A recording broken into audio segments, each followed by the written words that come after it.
In an exclusive interview, the only North American member of the Pope's G8 Reform Council, Cardinal Sean O'Malley, talks about the reforms underway in the Roman Curia and the possibility of adjusting church teaching for divorced and remarried Catholics. And later, our interview with Mary Matalin and James Carville. For 2 decades, they've been proving that opposites do attract political opponents and spouses. They join us to discuss their faith and their new book. And finally, an encore of our interview with the prefect of the Apostolic Signatura in Rome, Raymond Cardinal Burke, on the Francis effect and the changes at the Vatican. The World Over Live begins right now.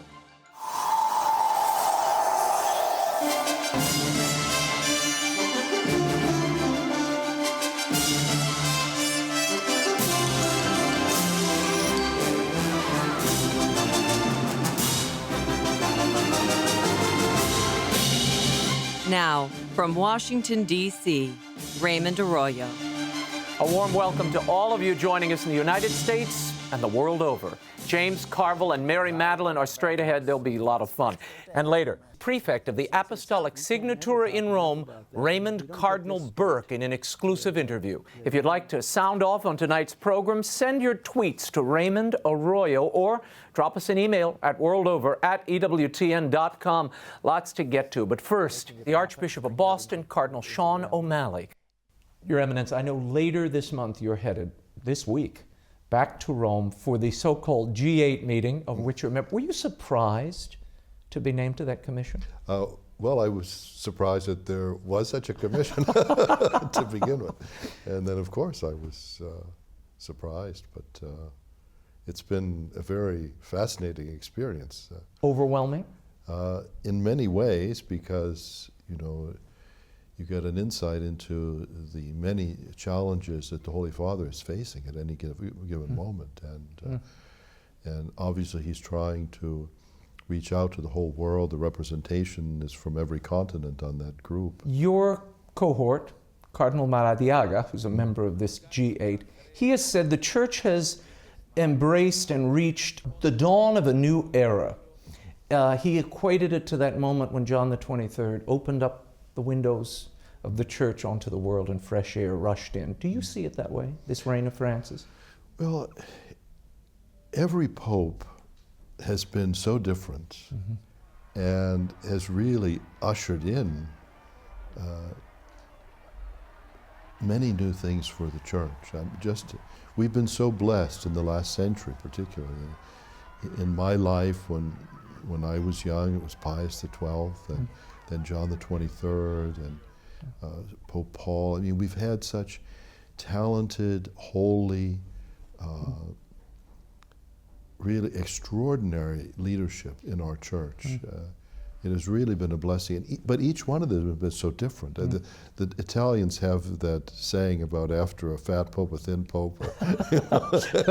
and back again? Exactly, and so, you know, each one of them has brought many surprises. And of course, Pope Francis being the first non-European in so long, and the first one from the Americas, and who is so spontaneous. He's been quite a surprise to the whole world, and has captured the imagination of the whole world.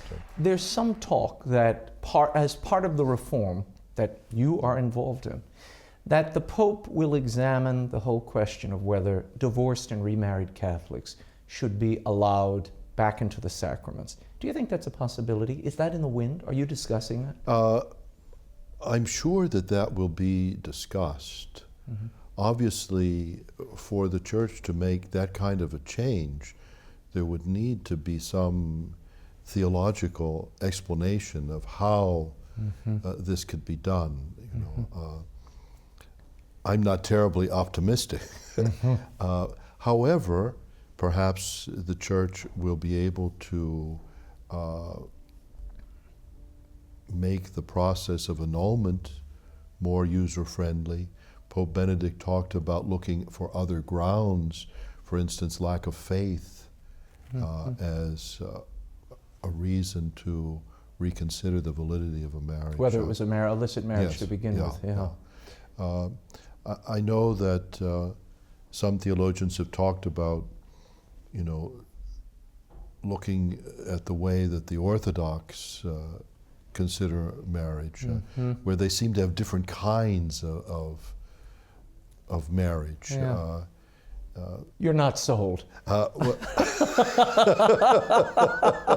Is that what I'm picking up here? You're not totally buying this. Of course, everyone would love to see some of these Catholics, particularly people who are very faithful, coming to Mass. Yeah. They're in a second marriage. They're trying to live their faith the best they could.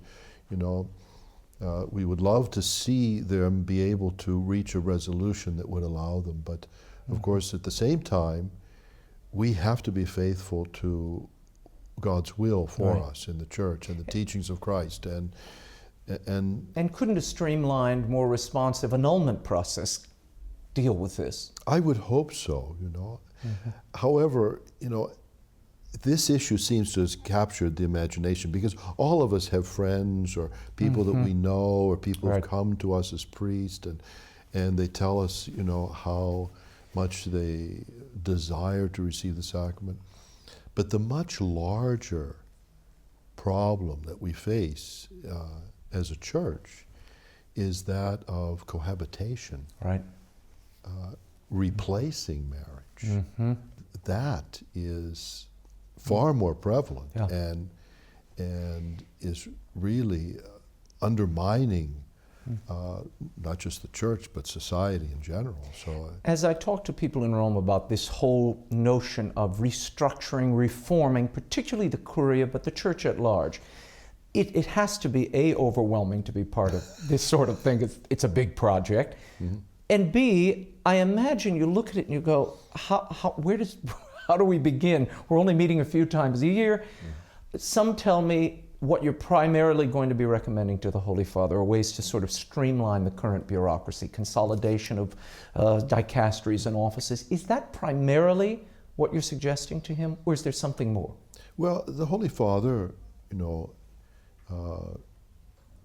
has, I think, a vision of a central government that is at the service of the universal Church and responsive to the universal Church. He's trying to make collegiality even stronger by changing the synods and making them more a vehicle of the participation of bishops. He also wants people working in the Curia to see their task as part of a mission. And he's worried about the spiritual care of the people in the Curia, which I think is wonderful, because, it's not just any bureaucracy. Their task is to be a part of the Holy Father's ministry and reaching out and being a bridge with the Catholics throughout the world. So in the past, it would seem that there hasn't been enough communication between the different dicasteries, and many of them are, hampered by having huge responsibilities and very few resources. Yeah. The other thing that needs to be looked at is, does the Curia need to do all the things that it's doing, or should some of those tasks be done by the bishops' conferences, for instance? But those are the kinds of things that we're looking at, and then also trying to achieve greater transparency in the financial life of the Church. This poll came out this week from Univision. It is being reported all over the world, and it purportedly took a survey of Catholics, trying to mimic, I think, what the Holy Father was asking for as a preparation for the synod coming up on the laity and family. And they went to self-identified Catholics. We don't know if they're practicing or not, or any of that. And the numbers that they came back with were startling, if not perhaps entirely accurate. 65% of American Catholics say they support abortion in some or all cases. 78% support contraceptive use. Your reaction to that, and is there any awareness, a sense that there's a catechetical crisis in the Church? Well, I think we're very aware of that. And so often, because we live in a world of democracy and polls, and take a vote on this and see what people want to do, and that's wonderful. But when it comes to how are we going to live the gospel, what we're called upon to do is to, discover God's will and trust it, and know that the Lord loves us so much that He will help us do even the difficult things. So the challenge is we need a new apologetic in the Church. When I was growing up, we had the Baltimore Catechism that had been prepared by the Council of Baltimore to answer the kinds of questions that Protestants had about Catholicism. And I think we did a good job of answering them.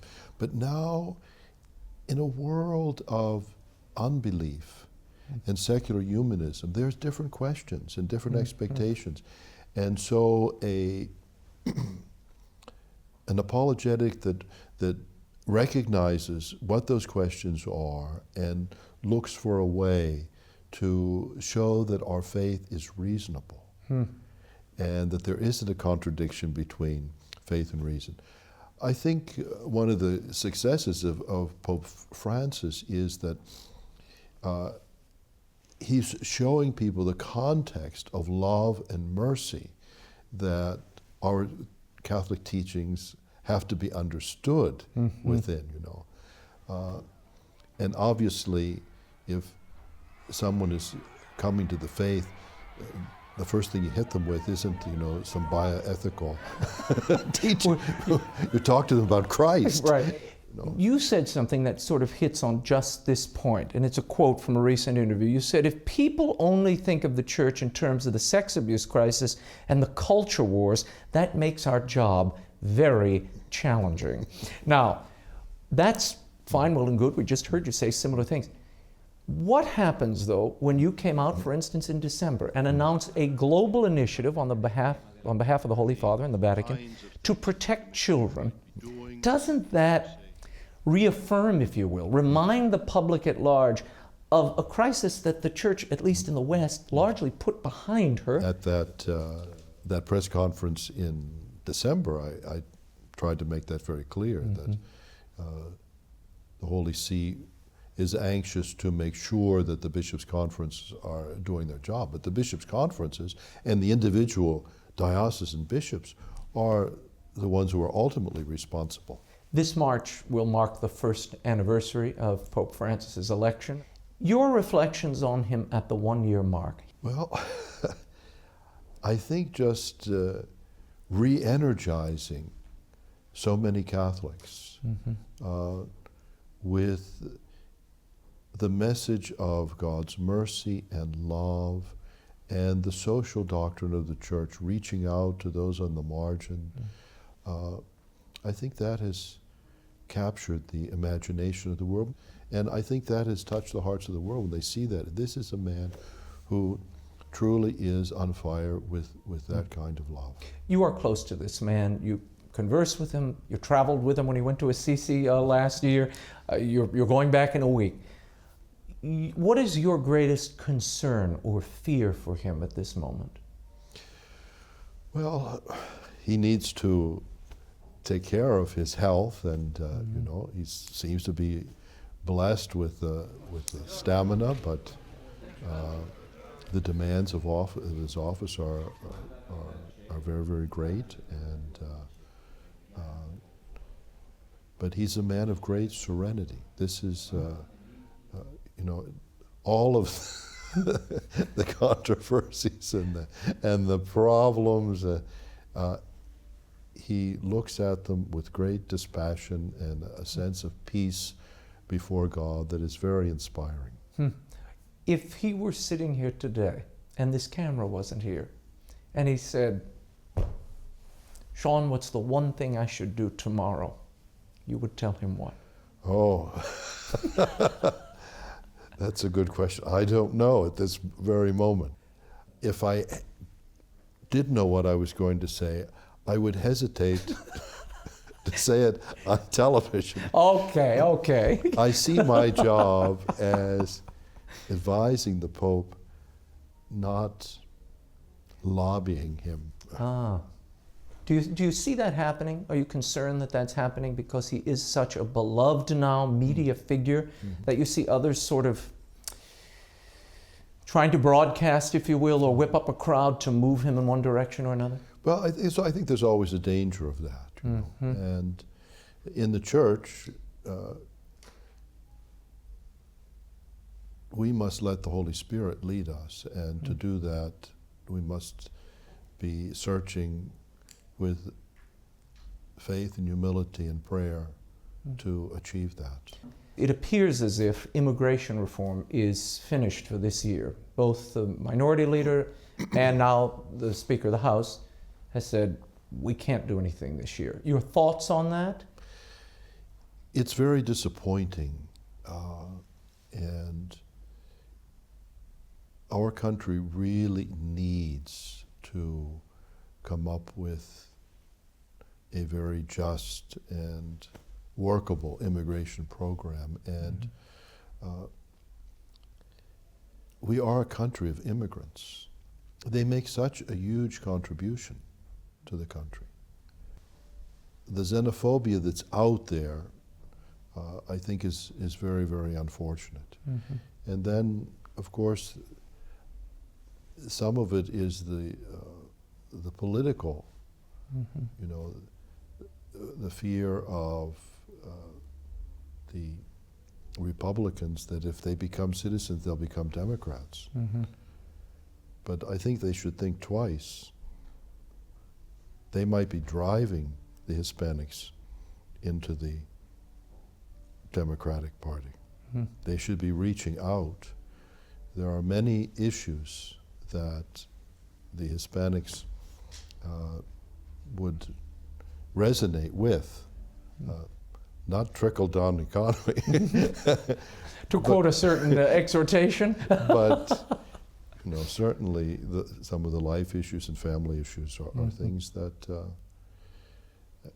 and we really have to look at, you know, millions of people who are living on the margins because of not being legal.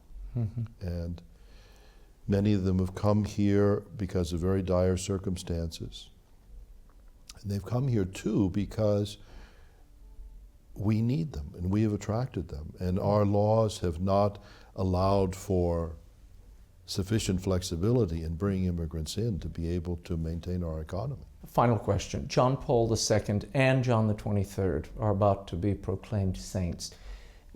Give me your thoughts on each of them and what this means, what the message is, do you think, from both Pope Francis as well as the great ministry of both of these popes? Well, once again, both of them were so different, but both of them were so beloved and obviously very holy men. A chi è rivolto in modo? When you read The Journey of the Soul by Pope John, it's so touching to see his inner life and his fidelity and faith, a very simple and deep faith. And of course, John Paul II, who we got to know very well because he was so present everywhere in the world and so engaged in the fate of mankind. I mean, he was the one that saved Eastern Europe from communism, and his outreach to the youth and to young people has just been stunning. So these are two giants. My only worry about I'm afraid that Italy is going to sink about 6 feet into the sea because of all of those the population people. coming in. Exactly. Well, we'll see it together, and I hope to catch you there. Good, wonderful. Your Eminence, thank you so much. Thank you. Coming up, Mary Matalin and James Carville talk about their marriage, politics, their new home, and their New York Times best-selling memoir, Love and War. This ought to be fun. The World Over Live continues in a moment. Stay right there.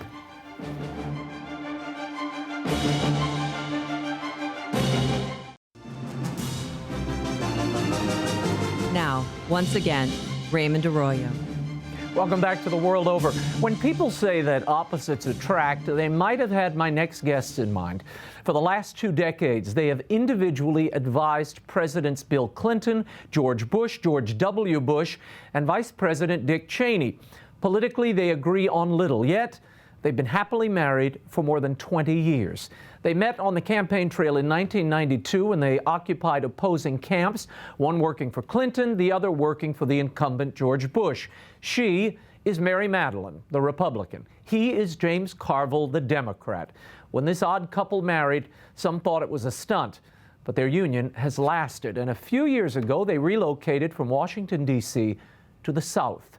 In their new book, Love and War, 20 years, 3 presidents, 2 daughters, and 1 Louisiana home, they write about the things that unite them, divide them, their faith, and their bold decision to move to post-Katrina New Orleans. Here's my interview with Mary Matalin and James Carville. I love this book. It's totally what I did not expect. I thought it was going to be largely a political tome. It ends up really being a love letter to the city and a curious love letter between 2 people who on the surface seem mismatched. As you read this book, you realize how simpatico you all are on so many things. We should start the New Orleans story, the very first place that James made the entire family go to make us understand that sugar, we could be a sliver on a river.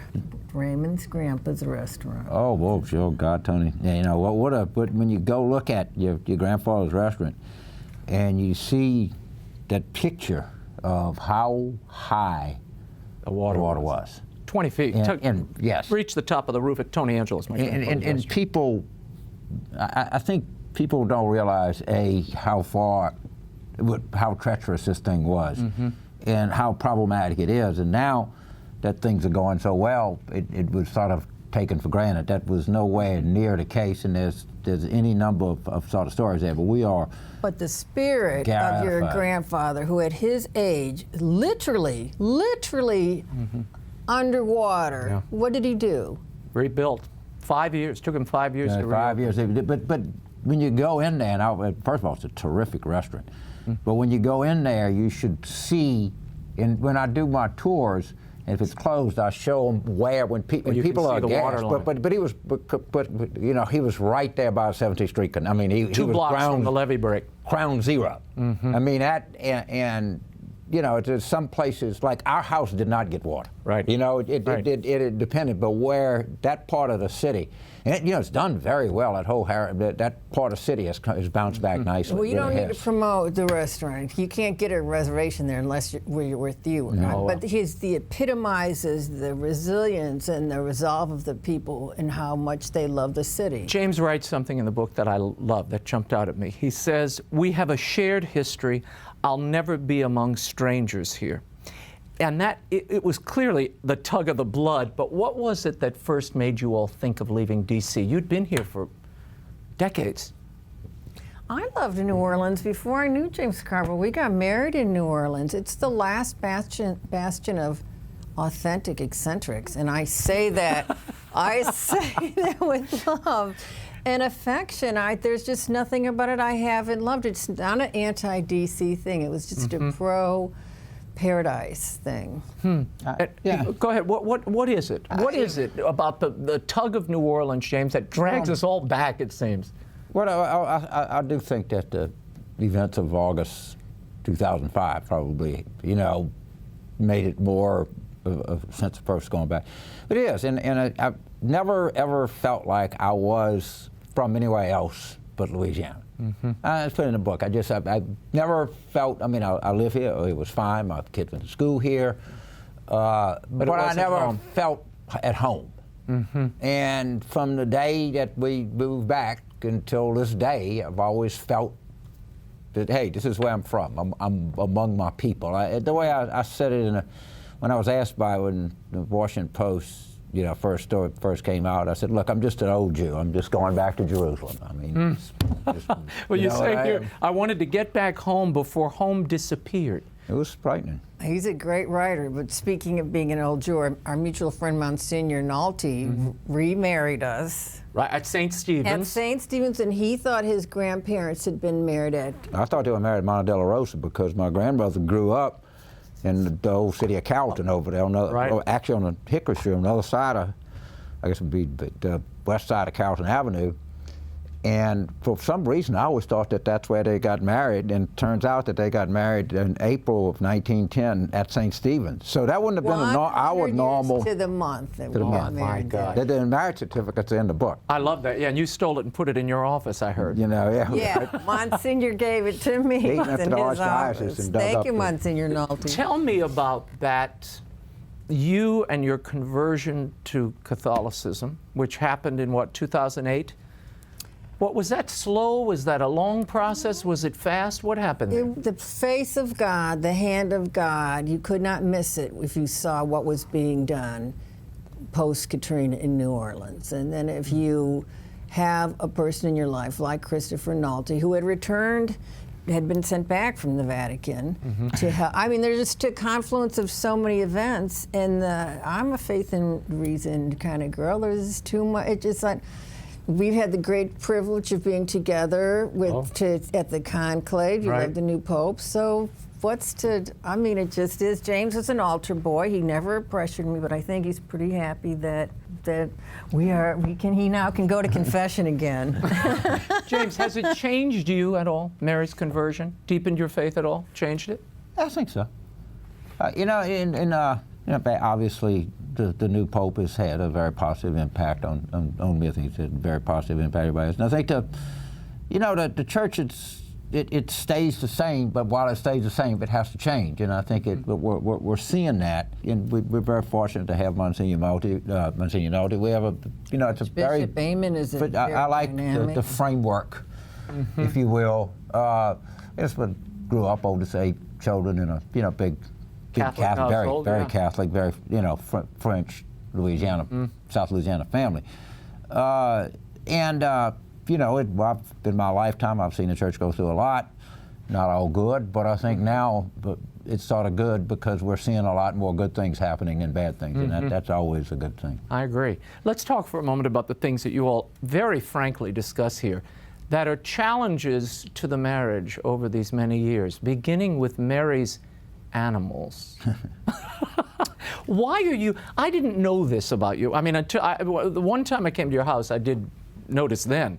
It's... What did you notice? Are you about to call me a crazy cat? No, but it's a little bit like Mutual of Omaha in there. I mean, you've got all kinds of things running around, and you hear them pawing at doors. And, I mean, there's a lot happening, Mary, that doesn't have to happen that way. As I often tell my wife, I'm with James on this, I have to tell you, but go ahead, explain this. As is Monsignor Nolte, as is everybody. First, I would like to say that New Orleans and Louisiana in general is an animal-loving place, and there were a lot of animals abandoned. That's true. After Katrina. And the cats are hard to have been adopted, so a number of them, sure, it's a little odd to have a number of semi-feral cats running through your house and eating your butter off the cabinet, and I agree with you, that's a little annoying, but I was on the Humane Society here and in Washington, and I like animals, and I think every child should grow up with pets, and okay, so you're all against me on that. Yeah, look, I could ride a horse before I could ride a bike. I actually had a blue ribbon parish fair winning pig I raised. I feel a butt coming on. Right. I do not like animals in food prep areas. Indoors? In mine, yeah. So, somebody writes in a book about... They don't mix. There is a Louisiana kind of unsaid code. You keep animals outside, Mary. Right. You don't let them in the house. Yeah. I don't... Now, my wife hasn't learned this lesson either, and I have one running around, but only one little dog. But, you got to draw the line somewhere. Okay, and then, but every month, not to everybody, we have a lot of cooking in there. Yeah. Everybody brings their own kill. Right. Okay, you can have them running around in your backyard. We're eating it. We're not letting it. It's standard on the top of the food. That's just me. I don't like animals in food prep areas, and I'm not going to change. We have had much bigger fights about that, and more of them than the minimum wage or whatever. It's those things. It's not the ideological thing. Well, you do talk about the Iraq War, which I imagine was a huge stumbling block. Which we're not going to talk about now. Okay, we won't bring that up now. Okay, but let's talk about James, who you, at one point, you complain in the book, you never thought he was listening to you or giving you his full attention, and later he's diagnosed as having ADHD. Real ADHD, and you know how you learn from your children. Both of our girls have processing issues. I don't think of it as a defect, or they call it associate, whatever it is. A defect is what the acronym stands for. It's not a defect. They are not victims. They are geniuses, as he is a genius. You have to be challenged. You have to be channeled the right way to learn the right way. So in learning how to work with my daughters, which mothers just are instinctual about it, the light went off. Wow, I wonder if this is in the gene pool. And of course it was in the gene pool, but I respected his not wanting to. He has structured his whole life around dealing with these Marines. He's a structured Marine guy, and that's the way that you have to do it. And how has it changed you since the diagnosis, James? I don't know if it's changed. I mean, it was a very professionally done thing. It wasn't some, hit and run. Fly by night. A lot of tests, a lot of. But I think I know it's explainable. Just to know something is to some extent it's sort of liberating. I think. Yeah. And I structure my life around it. I know I can't sit still for a long time. I know I'm able to do some things that other people can do, and it's okay. After we got married, yes. So he hadn't been at confession for 30 years. Okay. It's a thing that you don't talk about in public. You but don't anyway, need to go say ahead. that in public, Mary, Okay, but okay. I am sorry. I don't know all the rules. It's kind of He's just fast at everything. James, as I read the book, I was kind of surprised because people, and I think both of you have sort of fallen into, people have created little boxes that they put you both in. As you read this book, you come away with feeling that neither of you are really ideologues at heart. In fact, James, when he's not hiding under the brim of that hat for my cameras, is you're actually much more of a traditionalist. As I read this, I thought, here's a guy he's willing to change his life to preserve his culture. He's somebody who understands the beauty of that culture and family. Well, most people describe themselves as fiscal conservatives and socially liberal. I describe myself as economically liberal and socially traditionalist. Now, I do have, there's some issues that would not be considered so traditional on. But I do, and I've written a book about this, I think that the preferable way for a child to grow up is with two parents. And I know it's not always possible, but I think that's a preferable way. Ideally, if people say, what's the advice for a successful life? Get married, stay married, go to school, stay in school. Okay, now, that doesn't mean that we need to look down or anything else of non-traditional families, which is certainly the way, but I would prefer, all things being equal, I would prefer that my children would grow up like that. But that's just my own personal view, if you will. And I got married once. I've been married once in my life. I got married when I was 49. So I tell people, waiting for the right one. That's it. And Mary, you come away, as I read this, you come away, your appreciation of nature, your love of animals, all these things, these are not traditionally, Cheney conservatism. It doesn't quite reek of that. Cheney is a conservatism, but I do think I'm an ideologue, and I do think my Catholicism explained it to him and gave me language for it. It's subsidiarity, it's solidarity, so these philosophies all merge. But for the record, Dick Cheney is a conservationist. Conservation is a virtue. It's just not an energy plan. You don't work for him anymore, Madeline. It's okay. I love the You're not on retainer anymore. man. Let's talk for a second. Final thing. What's the biggest policy challenge and the biggest challenge of this town, D.C., now with your perspective, not living here any longer? You see what? We do have a daughter at school here, so we are in and out of here. I don't think the biggest challenge is to kumbaya, compromise. It's to it's structural debt, the structural debt. Which includes health care, Social Security, all the entitlements, all those programs that don't even have to go through reauthorization. But They what just- is it about this town, though, Mary? There's something about this town. People don't, they're so divided. People don't talk to each other here. It's a cold place, let's face it. There are relationships, yes, around the edges, but by and large, this is a pretty cold place. Look, first of all, every time we have a problem, I think of all the problems we have, the debt is pretty far down the road right now. We have personal view is that the biggest problem this country faces is we haven't been, for a long time, we haven't been able to get ordinary people's income to grow.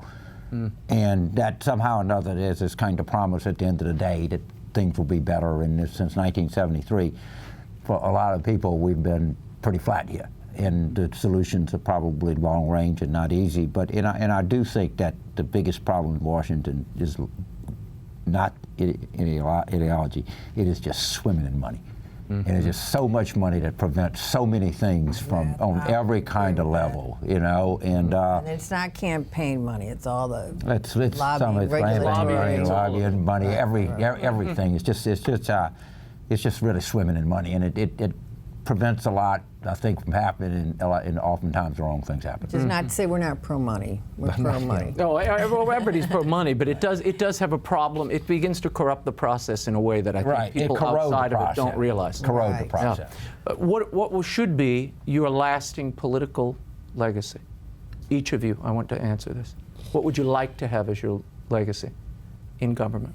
That I would like my daughters and their offspring to know that loyalty is a very, very, very important virtue.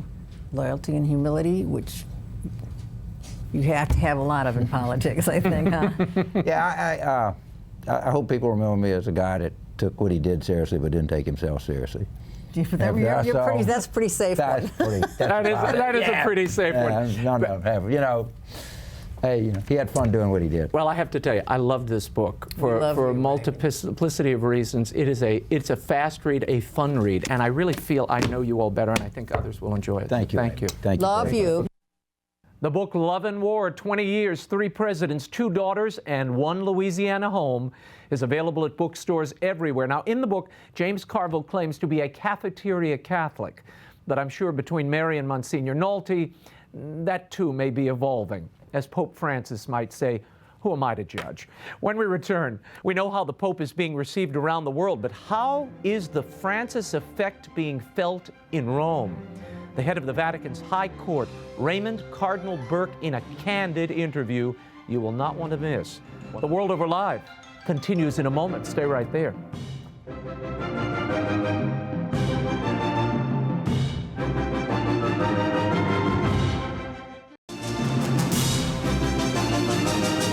Now, once again, Raymond Arroyo. Welcome back to The World Over Live. He is the head of the Vatican's High Court, the Apostolic Signatura, one of the most influential American cardinals serving in Rome today and widely regarded as one of the best canon lawyers in the world. The former Archbishop of St. Louis is perhaps best known for warning pro-choice politicians on both sides of the aisle to refrain from communion for their public and persistent opposition to church teaching. In this exclusive interview, Raymond Cardinal Burke reflects on the backlash he has personally endured. He offers his take on Pope Francis's latest exhortation, the future of the Old Mass, and how is the Francis effect being felt in the Curia. We caught up with Cardinal Burke when he came to inaugurate a new Eucharistic Center at Mother Angelica's Shrine of the Most Blessed Sacrament in Hanceville, Alabama. Here's my exclusive and candid interview with Raymond Cardinal Burke. Your Eminence, I want to start with your beautiful book that recently came out. I was stunned to learn it was your first book, Yes. Divine Love Made Flesh, the Holy Eucharist as the Sacrament of Charity. There was a quote from that book, and I want to read this to you, because as I read it, it in some ways cast light on your entire public life. And you say in the book, we cannot compartmentalize any aspect of our life in order to keep it from the transforming grace of Christ's real presence. First and foremost, the Holy Eucharist must be important in our daily living and in our whole life. It must never be seen as detached or unrelated to any part of our life. Do you think we today live with that detached sense? I have a definite sense of it that there's a great tendency to see the reception of the Holy Eucharist as something that happens in church. It's a holy time in my life, but not to see that this is receiving Jesus Christ himself into your very being, and therefore it isn't just what's happening in church now, it's what's happening when you go out from the Eucharist in whatever your work may be, whatever is happening in your home and so forth, that you bring Christ with you, and that's the part of the essence of the sacrament. So that's why in the past I've been very insistent, and I continue to be, on the notion that we don't approach to receive Holy Communion unless first we've examined our consciences to make sure that we are living as best we can, not that we're not all sinners, but that we're living as best we can the Eucharistic reality in our daily lives. You mentioned this very vocal part of your public ministry, which is warning people about that Canon 915, which prohibits those in manifest sin, particularly in the public sphere, who continue in that sin, they should be denied communion. You've always said that's protecting the sacrament. It's protecting the sacrament. Explain the difference. Yes, it accomplishes many purposes, but first of all, it protects the sacrament from being violated. I mean, we take great care. We keep the sacrament in the tabernacle under lock and key. The tabernacle is a very secure place. Not people just can't come in and take the Blessed Sacrament and so forth. In the same way, too, we should protect the sacrament against being profane, being violated by someone receiving unworthily. And who knows that he or she is unworthy, and yet presumes to come forward and to take the Holy Eucharist. Now, over the years, you have said everybody from John Kerry to Nancy Pelosi to Rudy Giuliani, these are public figures who are, by and large, pro-choice in their public pronouncements, and manifestly so. You've said they shouldn't receive the sacrament. Now, over the years, you have received such scorn for that clear teaching. Do you ever stop and say, maybe I should back off a little bit? Well, I've thought about it because I've received very severe criticism, both at the time that I was insisting on applying the discipline and also in my writing and in other situations. But I have to say that I think about again the discipline itself, and it's a consistent discipline from the time of St. Paul, from the very first years of the church, and it makes perfect sense. In fact, it makes such fundamental sense that I can't feel badly about it or question. The question in my mind is, why don't more people understand this? And because I don't consider it to be rocket science or some kind of very unusual insight. It's something it's just natural to our faith, that the Holy Eucharist is the most sacred reality. It is the body, blood, soul, and divinity of our Lord Jesus Christ.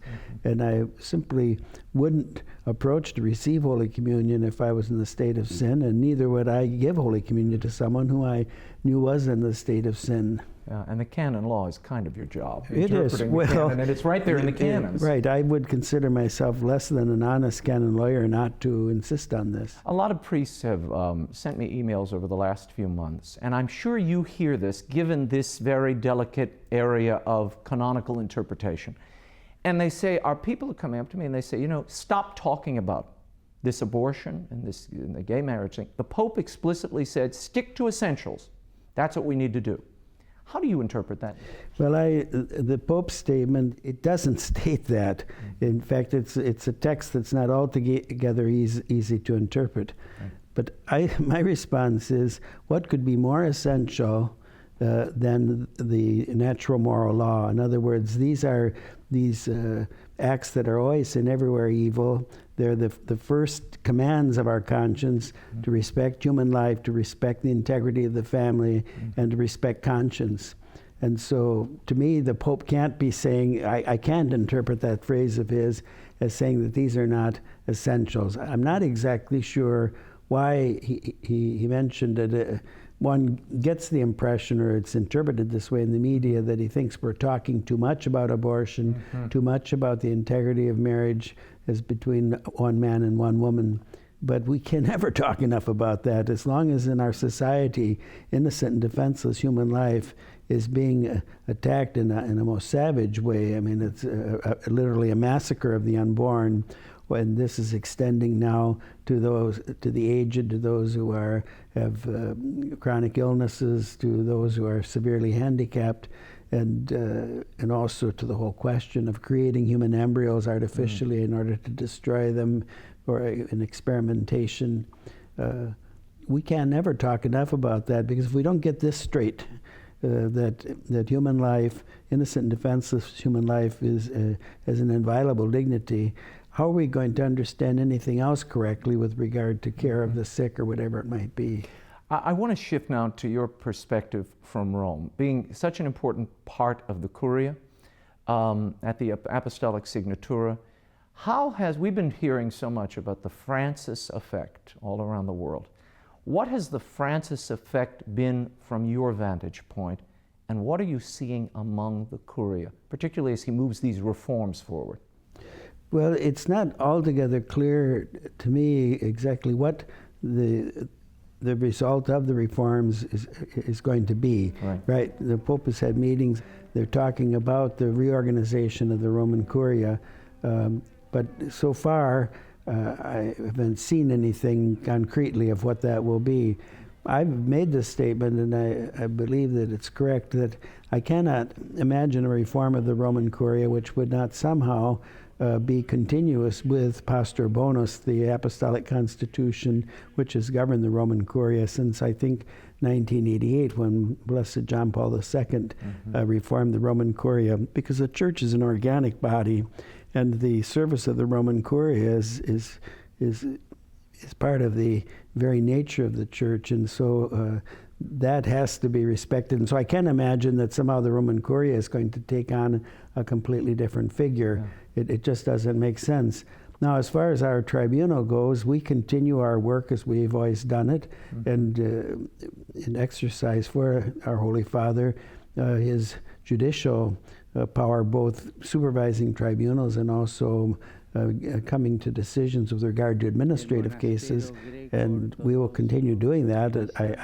And this is a fundamental service that the Holy Father must give to the Universal Church as the first judge in the Church. So I can't imagine that he's going to somehow now no longer have an Apostolic Signatura. No, I wouldn't imagine either. I mean, it'd be a tough load otherwise for the Apostolic household. And speaking of the papal household, Archbishop Georg Gonswein was quoted in a German magazine.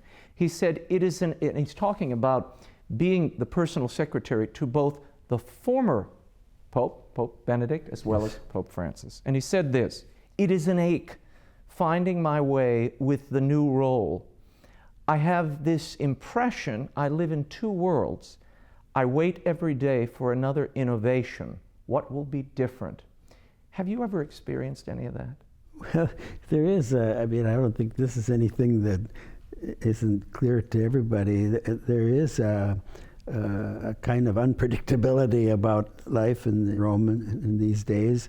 It seems to be a question of a certain style, and every Holy Father is different.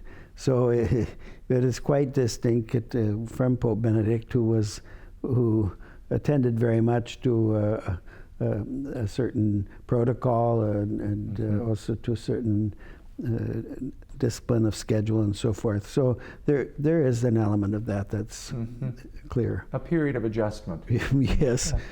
Let's talk for a moment about this recent exhortation, Apostolic Exhortation. It has been getting a lot of play in the media, and of course lines have been pulled about capitalism and all these other things, and I think over-exaggerate at moments what the Pope's intentions are. In the total, do you agree that that document is a part of the continuum of the teaching we saw with John Paul II, Benedict, and now Francis, and that it's only the expression and the tone that has shifted? I don't know. I think that one has to look at the introduction to the document itself, and it seems to me, and I would have to have the text in front of me, but it seems to me that the Holy Father made a very clear statement at the beginning that these are a number of reflections that he's making that he doesn't intend them to be part of the papal magisterium. Yeah, he said they're programmatic. Yes, that there are suggestions. He calls them guidelines. Yes, programmatic. And so to me, it's a distinct kind of document, and I haven't quite figured out in my mind exactly how to describe it. But I would not think that. I don't think it was intended to be part of papal magisterium. At least that's my impression of it. And there are a lot of things that the Holy Father mentions along the way and so forth as he's writing it. Yeah. And I can't believe that he's and reflections that he has about certain questions that are doctrinally very weighty, and he makes the point that he isn't getting into all the doctrinal questions. Right. And so you can't take those statements where he talks about mercy toward those who are divorced and remarried and so forth. But yes, we must be merciful and try and help the divorced and remarried who haven't had a declaration of nullity of a prior marriage to take part in the life of the Church. But to go from that to say that the Holy Father is stating that the Church is no longer upholding the indissolubility of marriage, in other words, that somehow it's acceptable in the Church to be bound to a marriage and yet be living in another union and still receive the sacraments. So, but those are the kind of interpretations that are being given, but I don't think that the document itself, I don't see the document itself justifying that. Let's talk about Summorum Pontificum, yes, which was, of course, Pope Benedict's really landmark teaching that opened up the extraordinary form and put it really on a par with the Novus Ordo, the new Mass. Yes. There are many who are saying now, with Francis on the throne, this should be shelved. It's time for it to sort of recede. Do you think that's a possibility, A, and B, what benefits have you seen from the rise, if you will, of the Tridentine Rite? I don't see it as a possibility on a couple of scores. Number one, it's universal legislation, and to reverse it would be a very serious act on the part of the Holy Father and would have to have the most serious of reasons. But going along with that, Pope Francis has not shown any inclination to change anything with regard to the celebration of the extraordinary form. He has made, even in the exhortation, he makes a comment about people are too concerned about the sacred liturgy and so forth, but I don't think that can be interpreted as being a negative statement with regard to Summorum Pontificum. And in fact, the group of bishops from Puglia, early on in his pontificate, when they were there for the ad limina visit, one bishop who was disgruntled about Summorum Pontificum, thinking that the Holy Father would be favorable to this, brought up the fact, that, according to the mind of the bishop, that Summorum Pontificum is divisive and that it's a step backward. And apparently the Holy Father, from what was reported, was very firm. He said, no, we need both the old and the new. Go home and help your people to become more holy. So my response to people who are dedicated to the Summorum Pontificum and to its application, no, we should continue, according to the wisdom of Pope Benedict XVI, continue to promote the celebration of the rite of the Mass in both forms, for that what he called that mutual enrichment,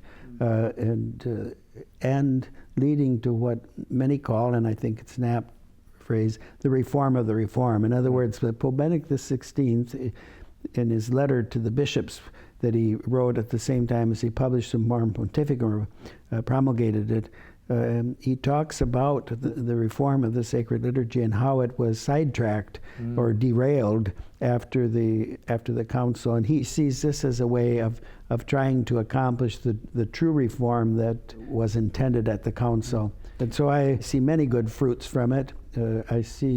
I celebrate from time to time in various places, not only in the United States but in Europe, masses in the extraordinary form, and there are always a predominance of young people, and many with little children and so forth.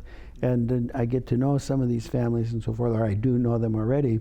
And what they find in the celebration of the Mass according to the extraordinary form is a more palpable expression of the divine action of the sacred liturgy.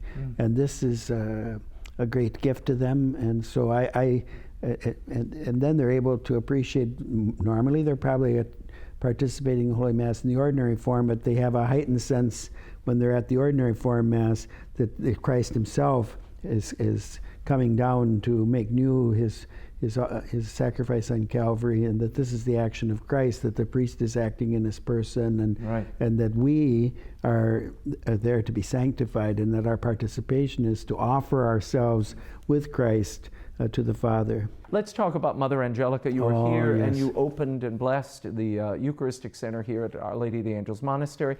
What is Mother Angelica's, if you will, contribution to the Universal Church, looking back now on all these years she's been so omnipresent?